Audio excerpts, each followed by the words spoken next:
राजपुर नाम का एक गांव था जिसमें एक परिवार रहता था। सरला अपने बड़े बेटे सचिन, बहू जानवी, छोटे बेटे अमन और बेटी पिंकी के साथ रहती थी। मई जून की तपती गर्मियों में धूप के कारण घर का हर एक व्यक्ति चिड़चिड़ा रहता था और खासकर अगर घर में थोड़ी गरीबी हो तो गर्मियां काटना और भी मुश्किल हो जाता। ऐसे ही एक रोज सुबह से लाइट नहीं थी, इसलिए सरला हाथ का पंखा लेकर हवा कर रही होती है कि तभी उसकी बहू जानवी उसे खाना ला कर देती है। हे भगवान, कितनी गर्मी हो रही है, मेरा तो जी निकला जा रहा है इस गर्मी के मारे। माँ जी, आप खाना खा लीजिए, लाइए मैं आपको हवा कर देती हूँ। सास जैसे ही रोटी का एक निवाला मुंह में डालती है तभी उसको सब्जी में मिर्च लग जाती है और गर्मी में मिर्च खाने से उसका पारा 100 के ऊपर चला जाता है। बहू, ये कैसी सब्जी बनाई है तूने? पूरा डिब्बा मिर्च का डाल दिया क्या? माँ जी, मैंने तो मिर्च बहुत ना के बराबर डाली है। अरे तूने कम डाली थी तो मेरा मुंह क्यों फूक रहा है? जा मर जा, यहाँ से पानी ला कर दे दे। ओई माँ, मेरा तो कलेजा ही जल गया। लीजिए माँ जी पानी। माँ जी, आप ठीक तो हैं? चली जाए यहाँ से, ले जाओ उठाकर इसको यहाँ से, वैसे ही मेरी हालत खराब कर दी। जानवी अपनी सास के पास से बिना कुछ बोले चल। तभी थोड़ी देर बाद जानवी का देवर अमन बाहर से कड़कती धूप में आता है। भाभी, भाभी, फ्रिज में ठंडा पानी क्यों नहीं रहता है? देवर जी, अब इतनी गर्मी है, ऊपर से सुबह से लाइट भी नहीं है।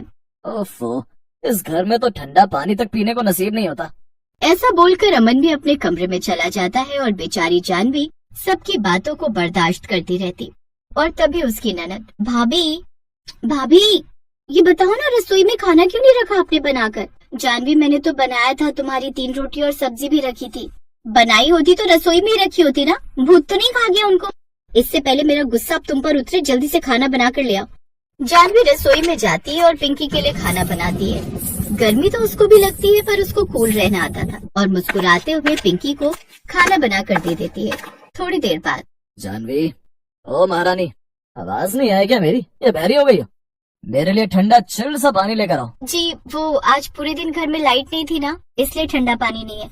मैं आपको घड़े में से ला कर देती हूँ। जानवी सचिन को घड़े में से पीने के लिए पानी ला कर देती है जो कि कम ठंडा होता है। लीजिए पानी। ये ठंडा पानी है, कुछ तो शर्म कर लिया करो।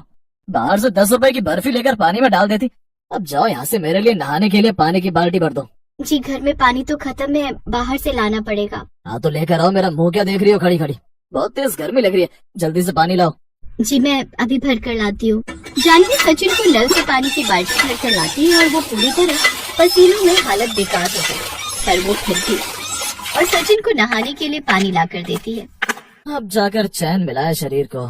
एक काम करो जानवी, खाने के लिए रहने दो, मुझे बाहर से बर्फ लाकर नींबू पानी बना दो। जानवी रात को बाजार में जाती है और बर्फ लाकर नींबू पानी बनाती है, जिसे पीकर सचिन सो जाता है और जानवी उसकी पंखे से हवा करती रहती है।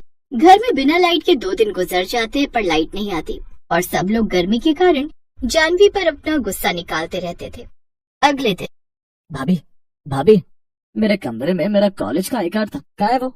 देवर जी, मैंने तो कोई आई कार्ड नहीं देखा था वहाँ पर, मैं तो सफाई करके आ गई थी। भाभी, मुझे कुछ नहीं पता, मेरा आई कार्ड ढूंढ कर दो, कहाँ है? अंदर अंधेरे में मोमबत्ती लेकर जानवी आई कार्ड ढूंढती है। जबकि गर्मी के कारण पसीने से उसकी हालत बेकार थी, फिर भी वो आई कार्ड ढूंढ कर लाई। लीजिए देवर जी, आपकी पैंट की जेब में रखा था। सचिन कॉलेज चला जाता है। घर में सबका गर्मी के मारे दिमाग खराब रहता है, लेकिन फिर भी उस घर की बहू जिम्मेदारियां निभाते हुए भी काफी कूल रहती थी। पर जानवी कभी किसी को उल्टा पलट कर जवाब नहीं देती थी। अगर इतनी गर्मी में उनको वो पलट कर जवाब देती तो घर का वातावरण और भी। सास को गर्मी के कारण चक्कर आने लगते हैं और तभी उसकी बहू उसको पकड़कर कुर्सी पर बिठाती है। माँ जी, क्या हुआ आपको? अपनी आंखें खोलिए।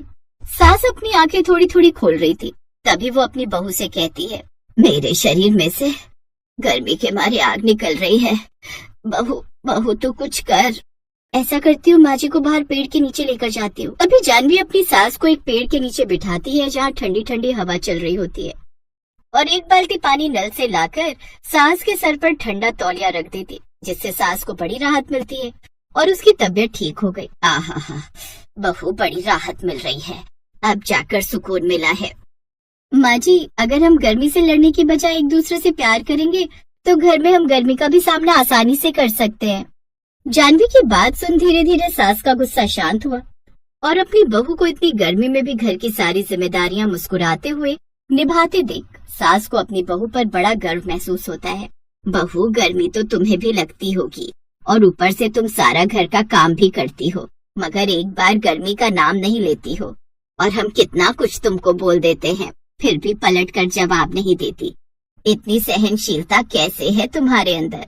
गर्मी सिर्फ मौसम नहीं होता माँ जी, कई बार रिश्तों में भी होती है और उसे ठंडा करने के लिए कूलर पंखे की जरूरत नहीं होती। आपस में समझदारी, धैर्य और प्यार होना चाहिए, इसीलिए मैं गर्मी में भी कूल रहती हूँ। बहू, मुझे माफ कर दो, मैं आज तक तुम्हें समझ नहीं पाई। जानवी अपनी सास को माफ कर देती है और अगले दिन घर में लाइट आ जाती है। फिर जानवी सबके लिए नींबू पानी, बेल का शरबत और ठंडी छाछ बना कर देती और सबके दिमाग को ठंडा रखती थी।